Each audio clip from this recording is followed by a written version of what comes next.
السلام عليكم ورحمة الله وبركاته. معكم أحمد الحنجور وهنتكلم في حلقة جديدة على قناة عظماء بلا مدارس. جاردن سيتي حي معروف بالهدوء والجمال، مكان بيعيش فيه الأغنياء والأثرياء، وفيه فنادق عالمية وسفارات وقصور، وتصور فيه أفلام مصرية وكمان عالمية، وفي منها اللي فاز بالأوسكار. وده كله هنعرفه مع بعض النهاردة. بس قبل ما نبدأ ما تنساش تعمل اشتراك للقناة وتفعل الجرس عشان توصلك فيديوهاتنا أول بأول. أول حاكم في تاريخ مصر اهتم بالمكان ده وقام بتطويره هو السلطان الناصر محمد ابن قلاوون، وده يبقى تاسع سلاطين الدولة المملوكية. وبدأ في عهده فكرة زرع الأشجار، وعمل حدائق اتعرفت باسم بساتين الخشاب. وتمر السنين وفي سنة 1820 بنى إبراهيم باشا ابن محمد علي قصر الباب العالي، وكان على مساحة 50 فدان. وكلمة الباب العالي كانت موجودة كتير وقتها، لأن ده كان اسم مقر حكومة الدولة العثمانية في تركيا. وفعلا إبراهيم باشا استخدمه في البداية لنفس الفكرة، وعمل فيه أول مجلس مشورة سنة 1829. بعد وفاة إبراهيم باشا القصر اتنقلت ملكيته من واحد لواحد لحد ما وصل للخديوي إسماعيل. بس سنة 1880 وبعد نفي الخديوي إسماعيل القصر بقى ملك الحكومة المصرية، بس ما لحقتش تتهنى بيه، عشان كان لازم يتم تسديد ديون الخديوي إسماعيل، واتعمل مزاد لبيع كل حاجة موجودة في القصر. وفي سنة 1906 في كام شركة اشترت القصر، وتم هدم القصر عشان الشركات دي كانت عاوزة تعيد تقسيم مساحة القصر اللي هي 50 فدان زي ما قلنا، وتعيد تخطيط المساحة وتعرف تستغلها.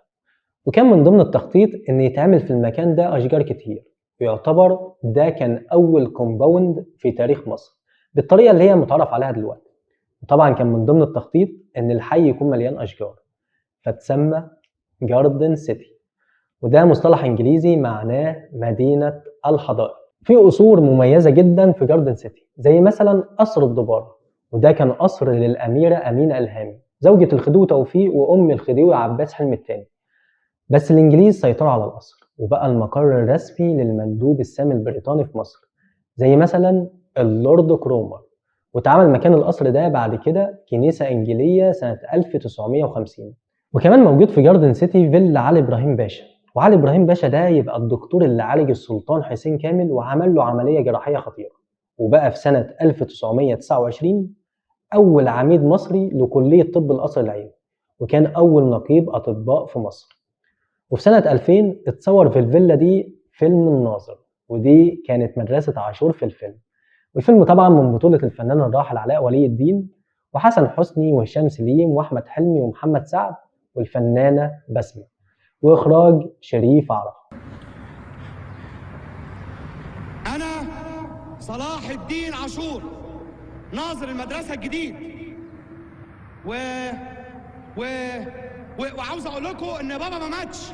ده غير قصر الأميرة شويكار الزوجة الأولى للملك فؤاد، وجنبه كان موجود عمارة شويكار، والعمارة خدت اسمها من اسم القصر، ودي اللي اتصور فيها فيلم البيه البواب سنة 1987، وكان من بطولة الراحل العبقري أحمد زكي وفؤاد المهندس وصفية العمري. وموجود برضه في جاردن سيتي عمارة بيلامونت، واللي اتسمت كده عشان كان فوقها إعلان سجاير بيلامونت. والعمارة دي كانت أول بناء سكني ارتفاعه يعدي 100 متر في القاهرة، وكان ارتفاعها بالظبط 103 متر، وده كان سنة 1958. والعمارة مكونة من 30 دور، ووقتها كانت أعلى حاجة 12 دور. واللي عمل العمارة دي هو المهندس المصري نعوم شبيب، وهو برضو اللي تفوق على نفسه وعمل بعدها ب3 سنين بس برج القاهرة اللي ارتفاعه بيوصل 187 متر. وكمان موجود في جاردن سيتي فندق شيبرد، وده من أشهر الفنادق في العالم، وتسمى كده نسبة لرجل الأعمال الإنجليزي اللي بناه وهو سامويل شيبرد. واتبنى الفندق سنة 1841 لحد ما اتدمر في حريق القاهرة سنة 1952. وبعد 5 سنين من تدميره اتبنى فندق جديد قريب من الفندق الأصلي وبنفس الاسم، وكان من أشهر نزلاء الفندق رئيس وزراء بريطانيا وينستون تشرشل ورئيس أمريكا فرانكلين روزفلت.